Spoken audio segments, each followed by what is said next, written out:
خواتین حضرات، السلام علیکم ورحمۃ اللہ۔ آپ کی خدمت میں ایک بار پھر میں اپنا میسج لے کے حاضر ہوتا ہوں۔ ہمارا جو مقصد ہے وہ یہی ہے کہ ہم راہ مومن پہ چلنا شروع کرتے ہیں۔ مسلمان کو راہ مومن پہ جانا بہت لازم ہے۔ اس لیے لازم ہے کہ راہ مومن پہ چل کے ہی انسان کو رب تعالیٰ کے انعامات کی امید ہو سکتی ہے، صرف مسلمان کو نہیں۔ رب تعالیٰ نے جب فرمایا صراط مستقیم مانگو مجھ سے، تو وہ صراط مستقیم یہی صراط مستقیم ہوگا جو ہم جس پہ چلیں گے اور ہمیں انعامات کی بارش ہوگی۔ تو میں کوشش کرتا ہوں ایک بار پھر آپ کے سامنے حاضر ہو کے زندگی کو سمجھنے کی اور آسان طریقے سے سمجھانے کی آپ کو کوشش کرتا ہوں۔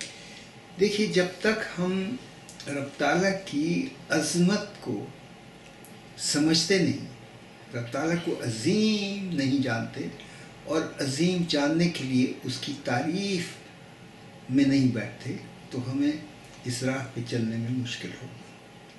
رب تعالیٰ کی سوچیے ذرا، تخلیق کائنات ہوئی تو رب تعالیٰ نے آدم علیہ السلام کی تخلیق کی کیسے؟ کھنکھناتی مٹی سے۔ وہ مٹی جو تھی وہ رب تعالیٰ نے 7 بر اعظم سے، 7 زمین کے 7 حصوں سے وہ مٹی کو لایا گیا، اور یہاں سے زمین سے، پاکستان سے زمین سے پانی منگوایا گیا۔ سیریا میں ایک لیک ہے جس سے پانی منگوایا گیا اور اس مٹی کو مکس کیا گیا، گوندا گیا۔ تعالیٰ فرما رہے ہیں اس کو گوندا گیا اور پھر اس کو سوکھنے کے لیے رکھ دیا۔ تو فرماتے ہیں کھنکھناتی مٹی سے تمہیں بنایا تھا۔ خلق الانسان من صلصال کالفخار وخلق الجان من، وہ آگے جن کو کہہ رہا ہے تمہیں میں نے آگ سے بنایا، کہ خلق الانسان من صلصال کالفخار، تمہیں میں نے کھنکھناتی مٹی سے بنایا۔ سوچنے کی بات یہ ہے، کھنکھناتی مٹی ہے جو جیسے گھڑے کی مٹی ہوتی ہے، کھنکھنا رہی ہے، وہ آپ اس پہ انگلی مارے اس میں سے کھنکھناہٹ کی آواز آتی ہے نا، اس مٹی سے آدم علیہ السلام تک بننے کا جو فاصلہ ہے، جو ترکیب ہے، وہ کیا ہے؟